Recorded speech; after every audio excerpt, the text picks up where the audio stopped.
Bullfrog Environmental has 16 years of erosion control experience. From silt fence to construction entrances, we specialize in it all. Give us a call at 936-672-3744 or leap over and visit us on the web at bullfrogenvironmental.com. And good evening. Welcome to the Bullett Grill House High School Sports Pregame Show. Craig Irwin, Brian Best, Chris Moran in here on the far end. On the patio here at Bullett Grill House, Highway 401 Highway 156 here in Point Blank, Texas. And sitting out here in the patio, and the weather's just perfect. It is perfect. I probably wore too many clothes out here. I asked you when you walked in if there was a northern coming in. I didn't consult with you before I left the house, but yeah, I probably shouldn't have worn long sleeves and pants and everything else. But. So for those of y'all that have been wondering if Brian Besh is hot, he's hot right now. He was asking Ken when we got here, it's like, hey, you got any of the 102.3, the Eagle shirts? I know why he was asking now. It's because he was wearing a long sleeve shirt. Yeah, I mean, it would help right now. But I did get to enjoy It'll be good next week when it's 20 degrees It cooler will be, next and Wednesday. then I'll be in short sleeves. You know, that's the one thing that we've missed so far this year. By this time last year, it was cold. We were in the cold weather, and we had Chainsaw Massacre going across the yard. And he hasn't fired up yet this year. No, I think it's too warm. Yeah. They're not selling a lot of wood yet. Yeah, he ain't moved no wood, so he isn't having to cut anymore. But next week, y'all tune back in because I bet we got a chainsaw going in the background. Yeah, is it supposed to get cold? They're talking about. Remember the Simpsons episode that come out in January, talking about the Blue Northern going to blow in across the United States, and the shelves were going to run out of food and everything else. Well, that's supposed to happen next week for Halloween. Oh, no. So Sunday's a high 83, Monday's a high of 58. Well, you know who's not running out of food? Look at him transition. Bullett Grill House. We had some pickle chips. Yes, you They were had some. fantastic. Had some was the correct Yes. answer. Yeah, we had some. I already ate them all. Craig helped me a little bit, but I had 3. I think I ate. You had more than 3. Come on. I mean, just because I bit your hand that one time. And you stole my jalapeno ranch. Yeah, that too. And I don't know which one I like more because it was good with both the buttermilk and the jalapeno ranch. It's The jalapeno you almost ranch need is both. they're both in-house. They're both in-house made, yeah. Yeah. So you kind of need both. So maybe we just started something here. We didn't at first, right? We were making the ranch and buying the jalapeno ranch, and I'm like, this is kind of goofy. There's got to be a way for us to make it. Well, y'all perfected it. Yeah. Oh, I think it's way better than what you buy. What you buy in that jalapeno ranch has a tin of jalapeno. It doesn't even have anything. That jalapeno ranch, it's got some heat. Yes, there's jalapeno in this. Yeah. Whenever you bite into it. And I don't want to go off like on a trail or anything, but like I tried to make my own ranch a couple of weeks ago, and it was awful because you can't find any good ranch in the stores anymore. But this, like, I would buy this from you guys. We sell it. His salsa. There you go. We sell a cup like that, like a 20-ounce cup. We have a handful of people that buy those. And the salsa too. Yeah. Have you started canning the salsa? We haven't canned the salsa yet, but I'm sure I could come up with another can of. My wife absolutely loves the salsa. Like, we talk about it. She'll say, I ask her what she wants. She goes, I want some good salsa. I said, well, we got to go all the way up to the Bullett. She goes, I just don't feel like going up there. So maybe you don't do that, and I become your side business. Brian's got cha-ching going all over. But, hey, we got through week 9 this last week. The pick'ems weren't completely blown off, right? As we go through our week 9 pick'ems and kind of recap that deal. Bridge City won, beat Hardin Jefferson. The Jasper West Orange start game, that was a good one. I missed that one. Jasper ended up winning. I went with West Orange. Yeah, I'm almost positive Jasper ended up winning. They did. Yeah. Lorena and Franklin. Lorena knocks Franklin off their throne, the longest winning streak going at the time in the state of Texas. Lorena knocks them off. Well, I suppose it had to happen sooner or later, but I still, if you give me Franklin again this week, I don't care who they're playing. I'm picking them. Well, yeah. Cold Spring falls to Diboll. And an exciting one. It really was. It was really boring to call, but it was really exciting. A 3-0 football game. I don't know, and I was talking to somebody about this on Friday. I don't know that I've ever been to a 3-0 game. I've been to a 7-0 game, but I've been to a 9-6 game. As I think back over my 15 or so years of broadcasting high school football, I do not remember ever calling a 3-0 game until last week. It was a defensive battle, obviously. Really? And I'm going to tell you, what set Diebold up to win that football game, it was in the second quarter. They had the ball 3rd and 8 from the 40, right? Cold Spring got a personal foul penalty, which gave them 15. Then there was another penalty right behind that. Anyway, set them up on the 11-yard line. So they have 1st and 10 from the 11. And Diebold put 3 plays together, had the ball inside, or 2 plays together, had the ball inside the 5.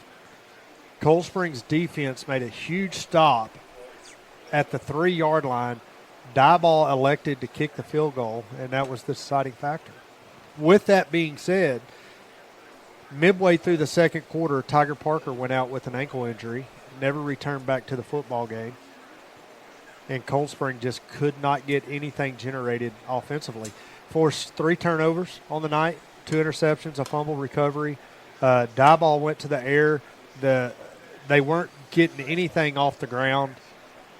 Went to the air, was able to move the ball a little bit, but Cold Spring's defense was just credit Coach Rydell and the defense. We talk about it a lot on the 590 Sports podcast. They're on Apple, Spotify, all that good stuff. We talk about it a good bit there. Toby and I do, but it was a really good football game. Hard to call because there wasn't an abundance of offense. Yeah. And but Cold Spring able to pull the win out, unable to pull the win out, which puts all the pressure on them this week with the Battle of San Jacinto. Yeah, and I know we've talked about it. It seems like every year, but it seems like no matter what the records are, and sometimes the worse the records are for Shepherd, the better they perform in that game. So it's not a layup for sure, and I don't know how much help Cold Spring needs other than that win, but they have to have that win, right? Sure. They have to have that win and or a Shepherd loss to Huntington the following week. They're in the same. Basically, they need a win. They're basically in the same position they were in last year, right? Yeah. So last year they had beat Diebold at home. 19-20 was the final in that game back in 2022, and turned around and lost to Shepherd. Needed Shepherd to lose to Huntington in order for Cold Spring to get in. Now it's a must-win. Cold Spring has to win this football game if they want an opportunity to make the playoffs. And if they don't, this will be the second year in a row and the first time since probably 2006 that Cold Spring had went back-to-back without making the playoffs. Ouch. Yeah. Well, and I know there was a lot of things going on last year during Cold Spring's season, and this year, obviously, you've still got a chance. And wouldn't it be good on the Trojans to kind of reverse fortunes from the past couple of years and win that rivalry game, and get into the playoffs and see what you can do from there? Because I mean, even if you are sneaking in as a 4 seed, it's a different offense than what most everybody else runs, and it's going to be a little bit difficult for somebody in a different district to face something like that. Well, you say that, but they're going to be looking at Orangefield, possibly in the first round of the playoffs. And you go looking at Orangefield. Orangefield runs that slot T offense, so they know what they're looking at. But I said it in our podcast, is I feel like that Orangefield would be the team that you would really want to see in the first round of the playoffs if you want the best opportunity to get out of there, because our defense knows how to defend that slot T. Yeah. And the minimal amount of yards that the offense that the opposing teams have been getting with the ball on the ground. If you go back and look at the games that Cold Spring have lost, they've beat us in the air. Yeah. They beat us in the air. Well, Woodville beat us in the air. Westwood beat us in the air. Hampshire Finette beat us in the air. Diboll beat us in the air. And if you are a 4 seed going in, I mean, you do need some kind of edge, whether it's, knowing an offense, or you feel like you've got a certain matchup that you can exploit, or, whether it just be team speed or whatever it may be. So it probably wouldn't be the worst thing to go in and see something that you're accustomed to, and probably have something like a low-scoring game to where, maybe a late score can get you to pull one out at the end. But obviously they got some work to do before they get there, and they got to take care of the Shepherd Pirates. Most definitely. Got to take care of Shepherd this week, and it's going to be a big game, and we're going to talk about it a lot more as we progress on through the show tonight. But we got a lot of stuff to talk about, and it's going to run down some other scores from the area. New Caney defeated Cleveland this last week, 58-20. Lufkin falls to Tyler, 23-20. Porter locks their spot in unofficially to the playoffs with the win over Goose Creek Memorial this last week, 42-7. It's going to be I believe it's the first time in school history that Porter's made the playoffs.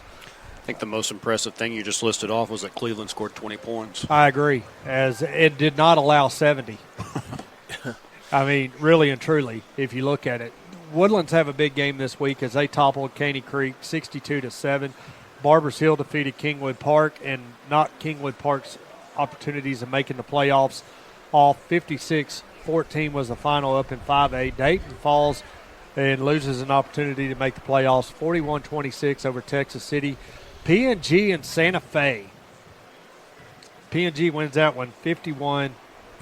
P&G's got a big one this week. Mid-County Madness against Nederland. Yeah. Big game. That's one of those ones where if you're not covering somebody and you don't have obligations somewhere else, and you're just making a East Texas tour, that's one that you definitely hit up one year. Well, so you want to make sure, in my opinion, that game is in P&G. Yeah. That's where you want to go to that game. That way you catch the full effect of it. But Mid-County Madness this week, I haven't decided whether I was going to put that in the pick'ems because you got 3 big rival games around Southeast Texas going on this week. Getting that time of year. Over in your district, in what, District 9 4A Division 10. 1? 10 4A Division 1. Little Cypress Mauriceville rolls through Splendora 35-7. You got Splendora this week as the Livingston Lions do. Navasota defeated Stratford 28-10.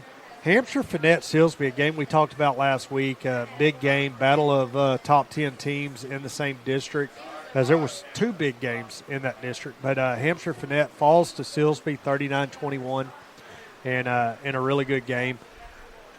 Buna staying in 4A Division 2. Jasper defeated West Orange Stark 41-38. District 10 3A. Buna defeats Anahuac in 20-15. I was able to catch the last 5 minutes of that game on Anahuac Sports Live on YouTube. Was able to pull that game up, and quarterback for Anahuac, they were putting a drive together. They decided to go deep, threw it up there into double coverage, interception. Buna was able to run the clock out with 1.5 minutes left and gets the win. What does that make the Panthers' record this year?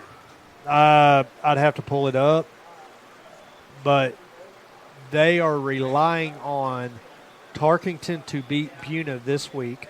Oof. And then Anahuac go to Tarkington the following week and beat Tarkington in order to get in the playoffs. If not, this will be the first year. They started out ranked as 13th in the state, and now they've just plummeted.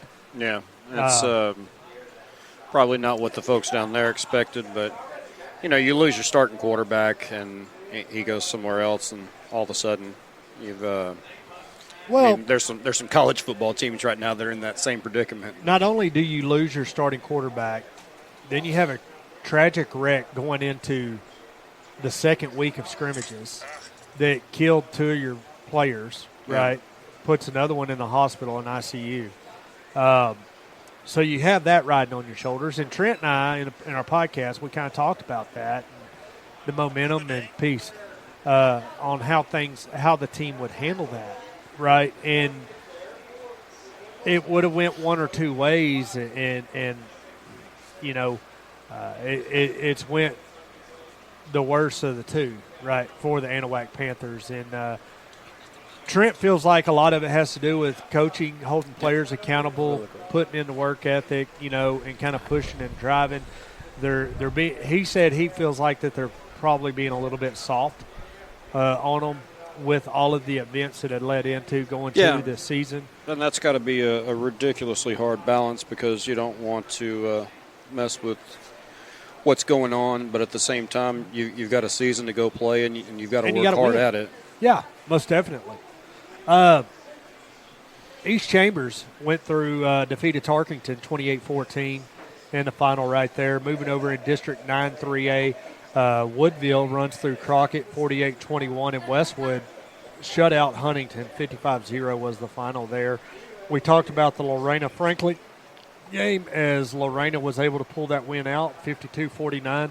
Last-minute field goal is what divided the two teams. New Waverly defeated Trinity 34-8. Koontz falls to Newton 61-6. West Hardin falls to the Corton Camden Bulldogs 43-0.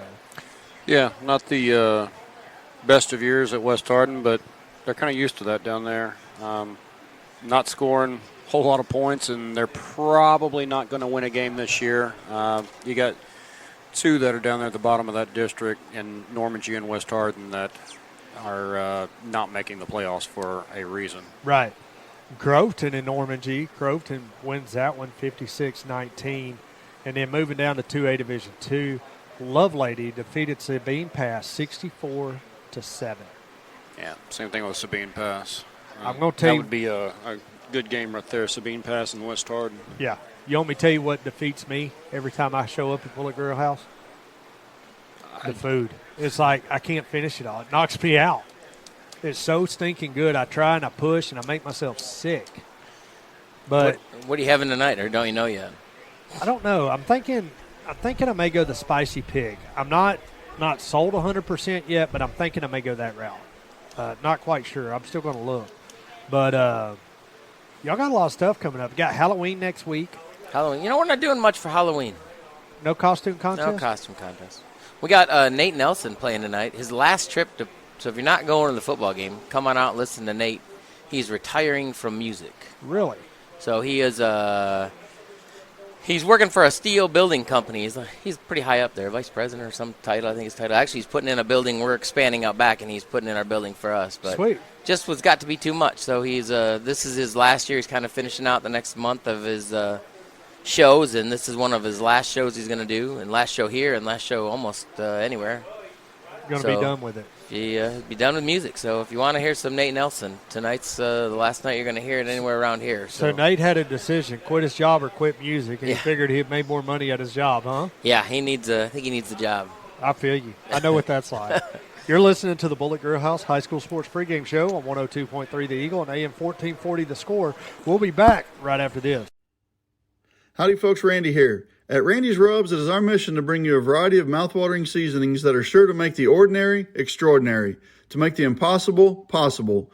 Creating memories with friends and family is what is most important to us, and we hope to be the cornerstone of your meals, making memories with the ones you love most. As all of you continue on your fall sports journey, Randy's Rubs wishes each of you an incredible season, and may each of you be an All-American.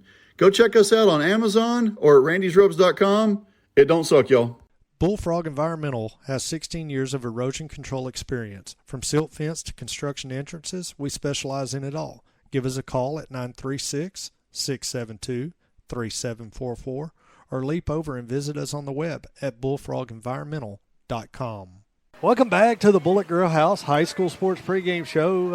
I'm Craig Irwin, alongside me Brian Besh, Chris Moran on the far end down there. We're sitting out at the patio, and everybody's starting to funnel in here on a Wednesday night, as we're here each and every Wednesday night, 401 Highway 156. Point Blank, Texas. I like to call it the best kept secret in East Texas, and it's really not a secret. We've been we've been trying to throw this thing out there and put it out there pretty heavily. We talk about it on our podcast. Toby and I do, and dude, they came out last week. And of course, the Astros are playing. Sam was playing. I left because I got a 3-year-old that likes to see his dad before he goes to bed, and so I skipped out. But he was like, "Man, we had a blast." He said that was a good crowd up in there. The Astros game going on, plus the Sam said they shut it down. They shut y'all down last week. So got Sam going to be playing tonight, 7:00 coming on a little bit. I'm disappointed the Astros lost the series with the Rangers. Yes, but a little bit. Boy, it's been a long 7 games. That, like you talk about your bed. That's my bedtime. Yes. I try to get out of here and get to bed by 10 o'clock, and when we're watching a game till 10:30 every night, it starts to wear on you. Yeah, it does, and it's been a long week for me because I've been staying up watching the Stros, right? And then I was on duty all weekend, so getting called out for work. I got called out Thursday night. Got called out. Did football game Friday night. Saturday, I worked, and Sunday. So it's like I haven't had a day off. I was telling Brian whenever or Ken, I'm just tired. And he's like, yeah, it's been. I was like, and then I thought about it. I ain't had a day off. So think Friday I may be sick. It had me a 4-day weekend because I got something big going on Monday. So if you get on an elevator in Houston, watch out. Yeah, just don't go to Museum of Fine Arts or LBJ Hospital. All the rest of them, you'll be fine. Those are my 2 buildings that I take care of. So we run down a whole lot of scores back in that first segment, talking about a lot of good stuff. But Livingston had what appeared to be a pretty decent game last week against Vidor. 31-21 was the final. Yeah. I was looking for your article on EastTexasNews.com. And I was on the app. Yeah. And I think the app runs a little bit slower. They did away with the app, so you got to go to the actual website. There was a lot of complications and a lot of money, and they didn't want to deal with it anymore. So basically, you got to go to EastTexasNews.com to find it. But it's a story of defense. Honestly, you got 2 teams that run the football really well, and you had a defense in Vidor that stepped up and held Livingston to 80 yards on the ground, another 70 through the air. But Livingston had trouble moving the football all night. Game started out with an 88-yard kickoff return. Trenton Williams, that's been one of the stars in the backfield for Livingston, he's been piling up 100-yard games this year and getting close to 200-yard games in a few of these. And he returns that, and you think, okay, here we go again. He had a rough night, and everybody in that Livingston backfield had a rough night because Vidor, after that first quarter, they didn't let much slide by. They have a very, very good defense, and Coach mentioned it before the game that week. He said, they're super disciplined. They don't get out of position. If you beat them, it's going to just be because you've out-muscled them or you're faster than them because they're not going to lose their man and they're not going to get out of position.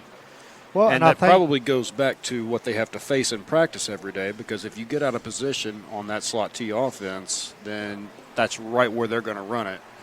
But, and Coach Vanover was in the week prior and sat in with us, and he told us, he said that they were the number 1 defense in the district. And they still are. And, Lumberton's probably going to have something to say about that before the season's finished. But I saw probably I would think that Vidor's probably the best defense that I've seen all season. But, Livingston couldn't really get anything going on the offensive end. They did get up 14-3. But like I say, after that first quarter, they had problems moving the football. Vidor comes out and they put a touchdown up. They go into the half. Livingston's holding the lead still. And Vidor comes out in the third quarter. They put a touchdown up, and this is usually where Livingston gets in trouble because they go down in the second half, and you see them kind of just go flat. But they actually fought back.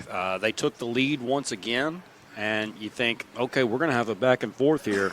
And unfortunately, that didn't happen because Vider started handing the ball off to their fullback, Riley Marlowe. He is the district's leading rusher, and he's the district's leading rusher for a reason. He ran for 200 yards, over 200 yards in this game. They've got a quarterback, and Ken and I talked about it, and in fact I asked Coach about it because he was down there on field level. So that quarterback can't be taller than 5'3", and he said he's not.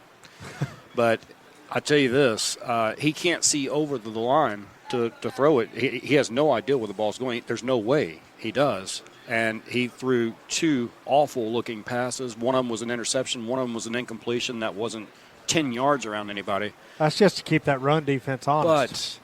But he did run for over 100 yards, and he was a little jitterbug out there because he is one of the quickest kids that I've seen all season, if not the quickest that I've seen all season. He's not necessarily the fastest, but just quick. You put him in a box, and he'll get around you. Or as my old broadcast partner used to say, shifty. Very shifty. Absolutely. As far as the way he moves. But, they Livingston did a good job of stopping him for a long time, and a lot of counters that didn't go anywhere, a lot of sweeps that didn't go anywhere, and sometimes there's games stuff. you just get beat. Yeah. Right. And that sounds like that's what that game was, right? Well, that's the thing with the slot too. You stop this, you stop that, you stop that, and then all of a sudden they just say, you know what, we're just going to hand off to the fullback, and you're going to have to stop him. And we're going to wear on you. He ends up rushing for over 100 yards and 3 touchdowns in the third quarter alone. That's crazy. So after that, Livingston, you got a 10-point ball game, and Livingston wasn't able to put anything together in the fourth quarter. Well, let's talk about that District 10 4A and the overall standings, right? You got LCM and Lumberton. They're sitting in the driver's seat. Those two teams face each other this week and out of District 10 4A. So big game out of y'all's district. Y'all will face Splendora. Splendora's winless, a game that Livingston should win with their eyes closed. But Little Cypress 3-0, Lumberton 3-0, Huffman 1-2, Livingston 1-2, Vider 1-2. Vider's sole win is against the Livingston Lions. And Livingston does have that tiebreaker with Huffman because they've got the head-to-head there. So the magic number has been 2, and really we were hoping that Livingston was going to be able to pull that win off against Vider. Yeah. And not have to face Chapel Hill in the first round of the playoffs. Yeah, well, and it may not be Chapel Hill because I believe they lost to Lindale last week. Livingston had a chance to be 3-0 in district at this point, and you hope that it doesn't come down to it, but you kind of look at the district before the season starts, and you think, I think they just need two wins to get into district playoffs, and it looks like it's going to turn out that way. I'm trying to pull up Chapel Hill, and my computer's not cooperating with me. There it is. Trying to pull up because I don't have them, and they lost to Lindale, but they beat Henderson. Yeah. So, okay, so let's talk about that by district 9-4A Division 1. Got Kilgore in the driver's seat, Lindale in the 2, Chapel Hill in the 3, Athens in the 4. And that's pretty much how that district is going to how it's going to shape up, kind of in that direction. I mean, there's still games. Kilgore's got a bye week this week. Lindale has Jacksonville. Tyler Chapel Hill has Athens. So there's your top 4, right? And Jacksonville's winless. So that the record's only going to improve for Lindale after this week. So Chapel Hill looking like actually going to be in the 3 seed in that district. Yeah, and, obviously we're not at the end quite yet, but some things can happen, but that's the way that it looks right now.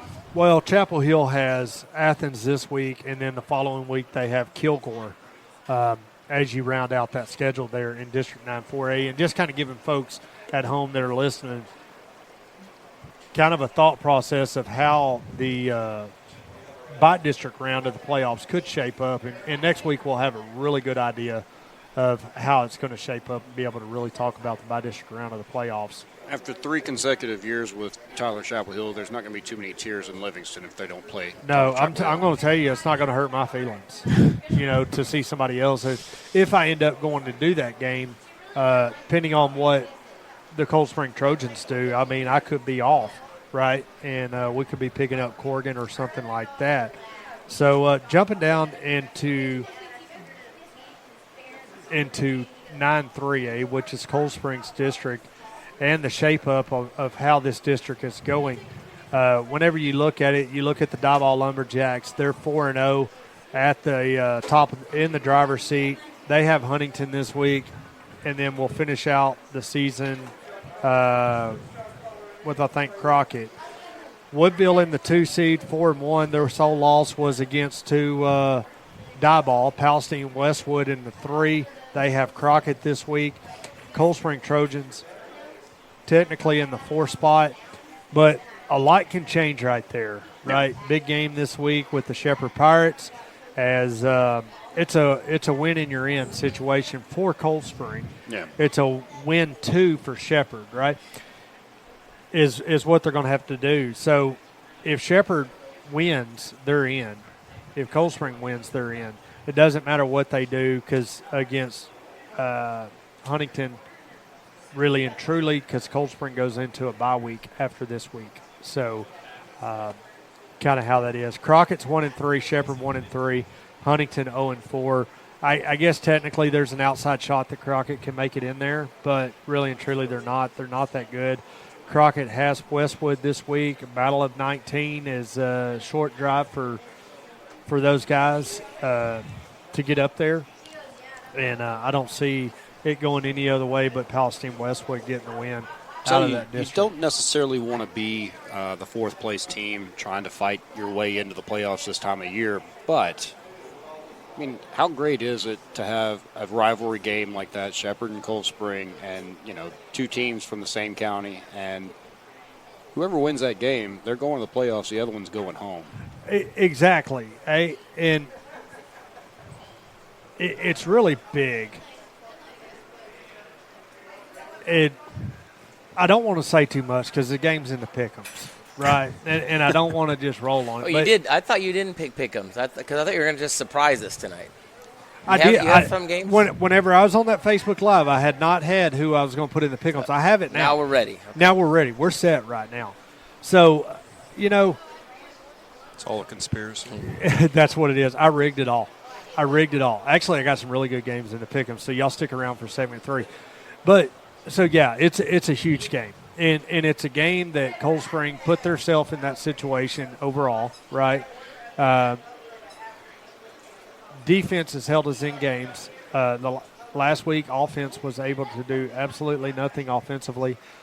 So with that being said, we'll see what happens. I know they pulled some guys up this week, so I'm interested to see.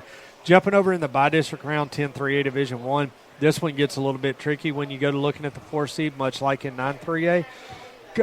Orangefield in the driver's seat. They have Kirbyville this week. Kirbyville 4-1, Orangefield 4-0. Orangefield coming off of a bye week. East Chambers 3-1, Anahuac 2-3, Buna 1-3. Anahuac's in that 4 seed right now, but here's where it gets tricky. Buna and Tarkington played this week.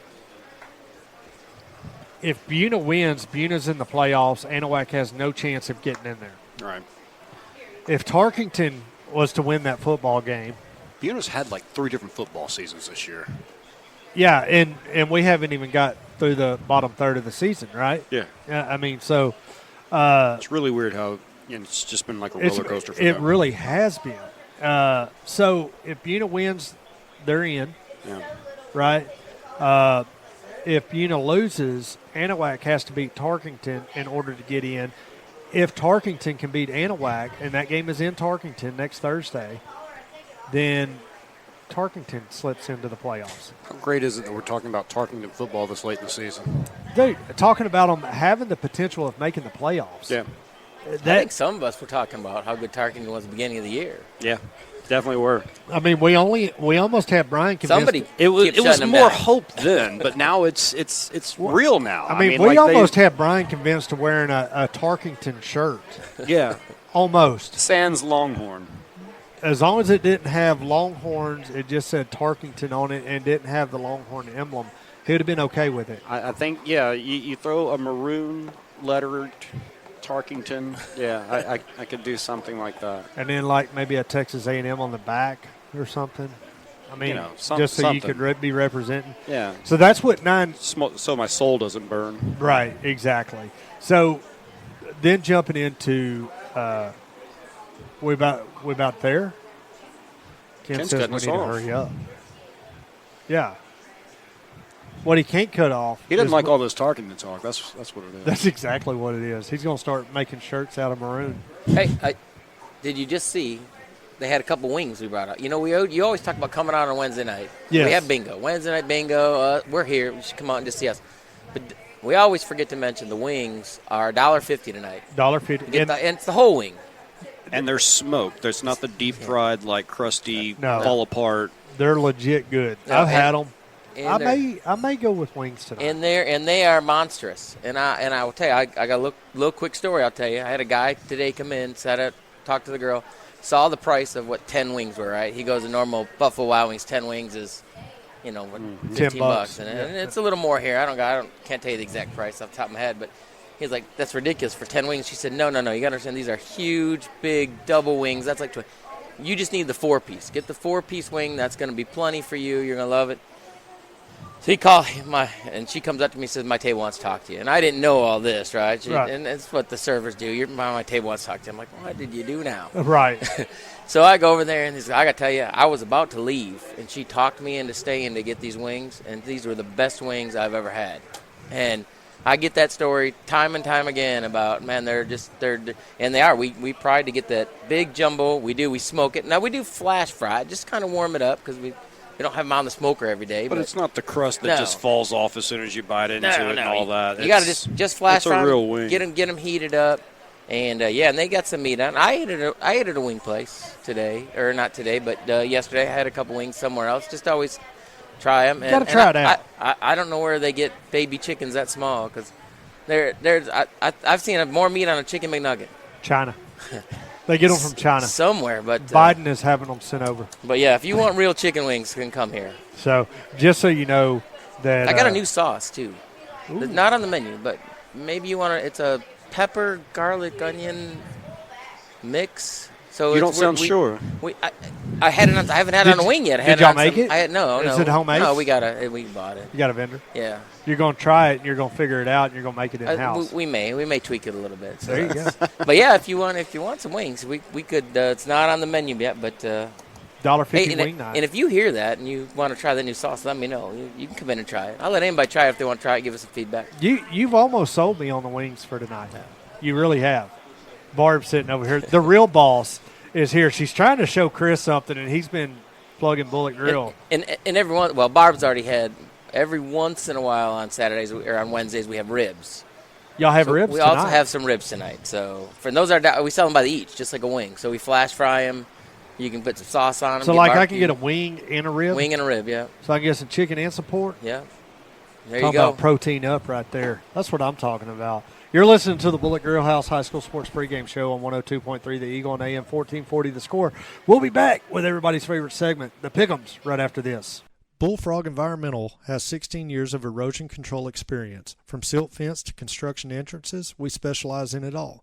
Give us a call at 936-672-3744 or leap over and visit us on the web at bullfrogenvironmental.com. Howdy folks, Randy here. At Randy's Rubs, it is our mission to bring you a variety of mouthwatering seasonings that are sure to make the ordinary extraordinary, to make the impossible possible. Creating memories with friends and family is what is most important to us, and we hope to be the cornerstone of your meals, making memories with the ones you love most. As all of you continue on your fall sports journey, Randy's Rubs wishes each of you an incredible season, and may each of you be an All-American. Go check us out on Amazon or at randysrubs.com. It don't suck, y'all. And welcome back to the Bullett Grill House High School Sports Pregame Show. Everybody's favorite segment, the Pick'ems. And here at Bullett Grill House, Chris, been on a roll. I've been on a roll? This year on the Pick'ems. Oh. Like, you've been better this year than you have the last 2 years combined. I think I'm learning now. You're finally catching on. And that's why I think you went to this, kind of last minute. Well, yeah, I did because you've been doing your research. So anything to throw us off. And you're still kicking our butt. Do we have the full tally on this? I'll have it next week, a complete tally. You won't be here next week. Yes, I will. It's our bye week, but I'm here. I'm dedicated. My Wednesday, Thursday, next week, Monday will be podcast. Wednesday will be here. Thursday we're going to be in Tarkington. Friday we're going to be in Silsbee. So that's what my week looks like next week. Tarkington's got who next? Anahuac. Okay.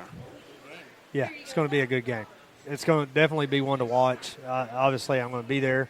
My buddy Trent's going to be doing that game. So get to hang out with them for a little while. And then Friday, we're going to go watch Silsbee and Jasper. All right. Ought to be a good game. Yeah. Maroon out for sure between the two teams. I would think so.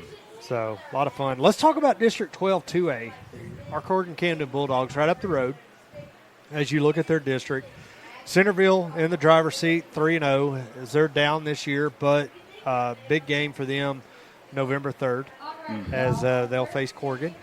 But bigger, I would think, this week. It's in the Pick'ems. It is a huge game, and Coach Ratliff always likes to talk about this one because it's one that he wanted on the schedule as soon as he got back to Corrigan. It was always, in fact, he talked about it in the story that's in the Enterprise this week about how, in his opinion, it was the biggest running rivalry in East Texas whenever he was in school because, you got to imagine back in those days, you've got Groveton and Corrigan-Camden that are winning state championships back at that time. And it was a huge, huge showdown. I mean, it's not for a state championship this year. It's not even for a district championship this year. But it's claiming rights to 287. Well, not only that, but it's very important for seeding as far as the playoffs. This is going to decide, is Corrigan-Camden looking at a third or fourth place finish, or could they possibly sneak into a second or third place finish? Because Groveton's had a very good year, and they are on pace right now to finish second place as long as they can take care of Corrigan. But if Corrigan can kind of turn that around, then it kind of throws the district for a loop because you've got Groveton and Centerville that are next up on the schedule for Corrigan, which are the two top teams in the district. Corrigan's already lost one district game. They lost to Jewett-Leon. Very close battle there, and Groveton actually has defeated Jewett-Leon, and I believe that was a 14-13 game. So we're talking about three teams that are kind of right there in the middle of the district there to where this thing could still go any way. And you got to imagine, everything's still in front of Corrigan. There's a path. They still control their own destiny to where they could win district if they win these next two ball games. No, you're exactly right. So Centerville 3-0. They got Normandy this week. Corrigan Groveton games this week. Both teams 2-1. So that's going to separate them. Jewett-Leon 1-2. Their one win was against the Corrigan-Camden Bulldogs. They have West Hardin, so they'll move to 2-2. Normandy 1-2 as they have Centerville, and then West Hardin, obviously Jewett-Leon. So as you look at that district overall, so very interesting as you look at it. And do we want to step down? We want to talk about Love Lady? No, we'll talk about Love Lady next week. They got Deweyville next week. No. So for the district championship, and I think Love Lady's going to win that game. I'll throw it out there early. So with that being said, talking about hang on. He got me off. There we go. Yeah. That's a hint for a pick'em next week, then, huh? It very well could Love be. Lady. No, he's going to throw this little small school out of there that I'm not going to know nothing about. I'm giving you a heads up. You got 7 days to research. Love Lady. Yes, Love Lady. So let's talk about our Week 10 pick'ems, and kind of already talked about last week, and our first game in the pick'ems, a game I'm going to be at tomorrow night. Right. Is weather permitting, my little sidekick may go with me. But the Willis on the road at the Woodlands. Both teams undefeated. 6A football. and super excited about this game. One, to see the Woodlands play, but yet two, to get to see the Lagway kid play. I've been talking about him and reading about him for the last 2 years. Really curious to see. I want to see what he's advertised. My boy Toby feels like that he's a one-man show over there in the Woodlands, over there in Willis, and the Woodlands are going to take him down. It's going to be interesting. I already know which way Chris is going to go whenever I put this game in here. And Willis going down to the bank? How are you going to root against the Woodlands? They're going to be playing the basically Hail to the Victors and a kind of their reverse to that, but a little rainy on that turf. I don't think the quarterback's going to make much difference. I think it's going to be rainy. It's going to be low scoring, and the Woodlands defense is going to take care of them. I think they're going to do business and going to get the win. Yeah, that's right. Brian, what's your thoughts? I never really, because the Woodlands, they're so deep. I mean, they've got more players on that sideline than anybody, and they can throw so many bodies at you. But Willis is going to have the best football player on the field that night. So that's the way that I'm going. I'm going Willis. So I agree with what you said. As the Woodlands, they are so deep. And I agree with you that that Willis is going to have the best football player on the field. Here's my deal, though, is I think the best football player on the field cannot beat 11 defenders. I mean, he doesn't really have to. No, he does. I mean, he's got 10 other players, but he's going to be the best player on the field, and they have to stop him. Here's how I feel this is going to go. I think the Woodlands is going to outsize the Willis offensive line. They're going to get penetration, and Lagway's going to have the worst game he's ever had. Okay. That's where I'm going. I'm going with the Woodlands. I'll say the Woodlands looked a little shaky early on this year, but, boy, the last few games they have looked pretty strong. They have. And, I think you got to look at strength of schedule there of who they've played, but yet Willis has played the same teams. I still got to go with the Woodlands in this one, and I think that I think it's going to be a tight game, a one-score game. I had a guy at work asking me about it today, and I told him, I said I think it'll be a one-score game, but we'll see how it transpires, and I'll be there tomorrow night or Thursday night to watch that. This will air Friday. I'll have it up as a podcast tonight, but anyway, I'm going to the Woodlands game. Friday night game. And I normally don't throw Thursday night games in the pick'ems, but I did tonight. Tarkington on the road at Buna. This game is to seal Anawak's fate. Y'all want me to start? Go for it. I think it's going to be a barn burner. I think Tarkington, those kids are finally realizing, hey, we got an opportunity to make the playoffs. We got an opportunity to seal our own destiny. Of course, I feel that Buna's feels the same way. They got to get one win, right? I think it's going to be a dogfight.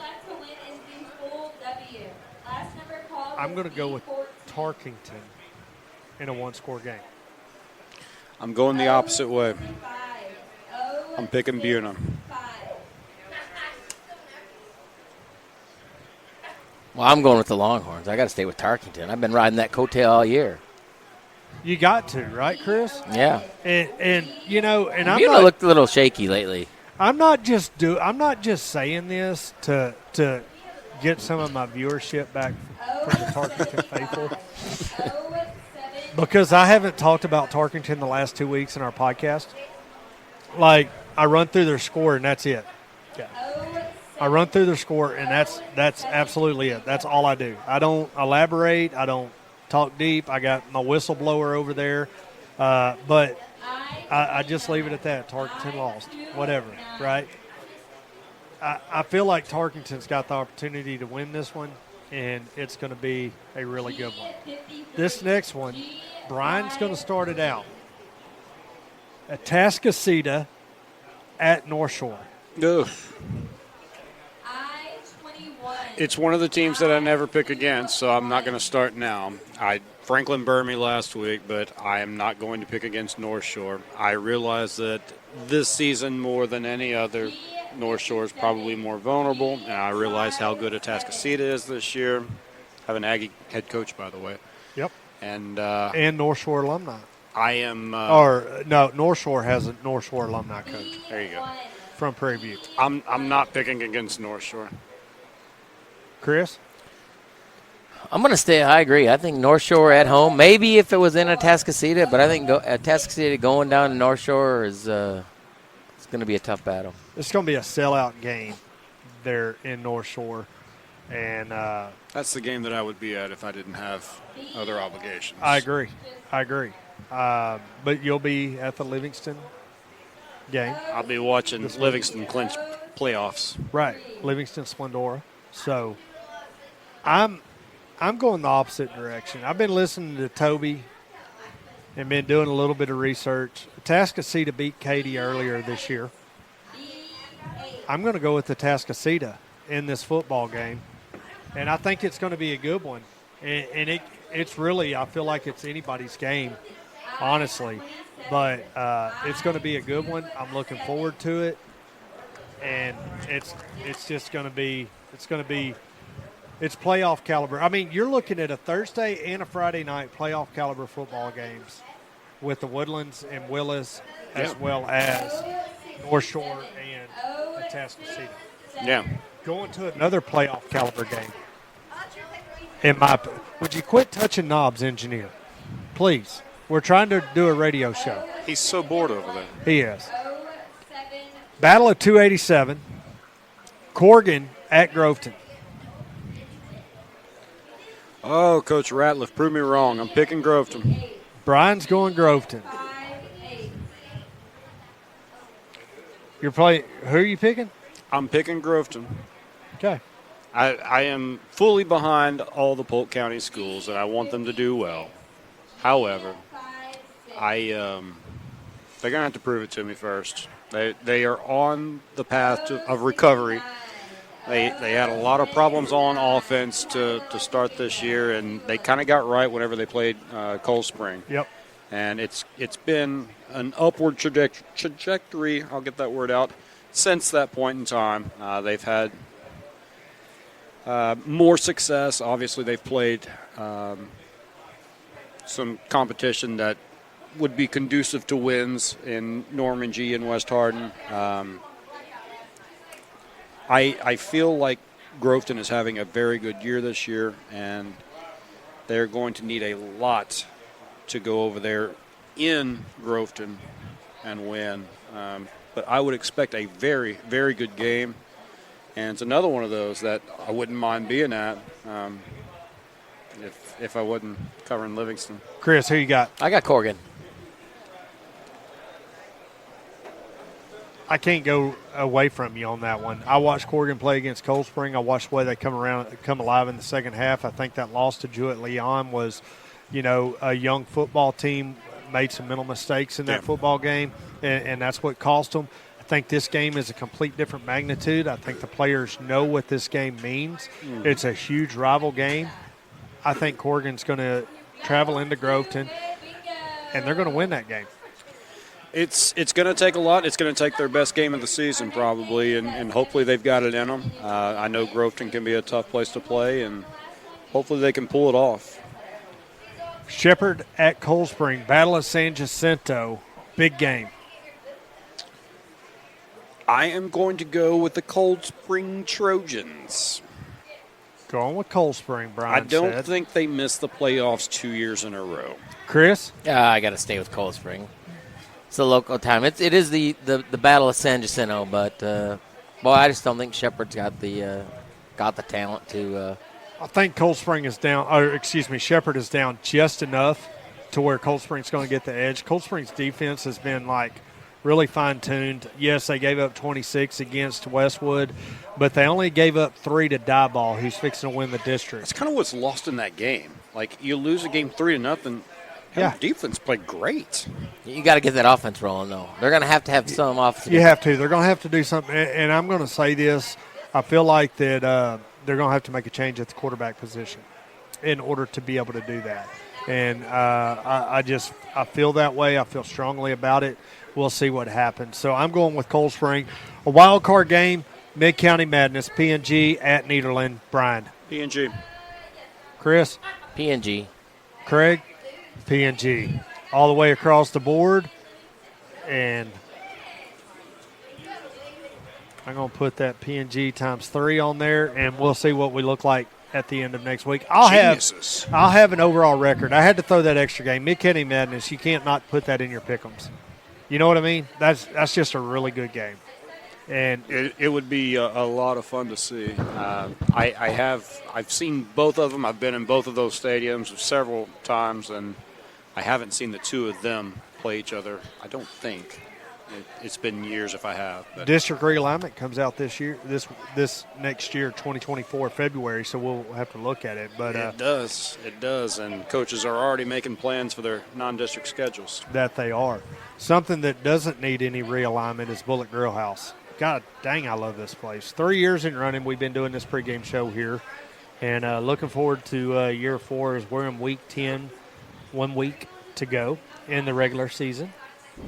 And we do this is the high school version. We do a college pregame show. You can catch it on at 8 a.m. on the Eagle here. So kind of tune in, listen to that. We'll kind of set you up for all the games coming on Saturday.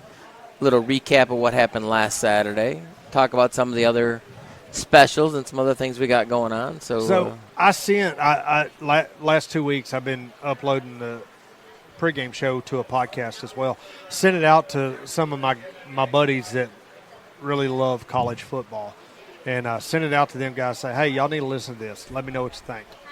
Positive feedback all the way around. They absolutely loved it. So if y'all are looking, ESPN might be calling soon. They may be. They already are. I just send it to voice message every time. Every time. He's dedicated to Polk County. So that's going to be a wrap for the Bullett Grill House High School Sports Pregame Show. Craig Irwin, Brian Best, Chris Moran. Get ready for kickoff. We'll see you at the game. Howdy, folks. Randy here. At Randy's Rubs, it is our mission to bring you a variety of mouthwatering seasonings that are sure to make the ordinary extraordinary, to make the impossible possible. Creating memories with friends and family is what is most important to us, and we hope to be the cornerstone of your meals, making memories with the ones you love most. As all of you continue on your fall sports journey, Randy's Rubs wishes each of you an incredible season, and may each of you be an All-American. Go check us out on Amazon or at randysrubs.com. It don't suck, y'all.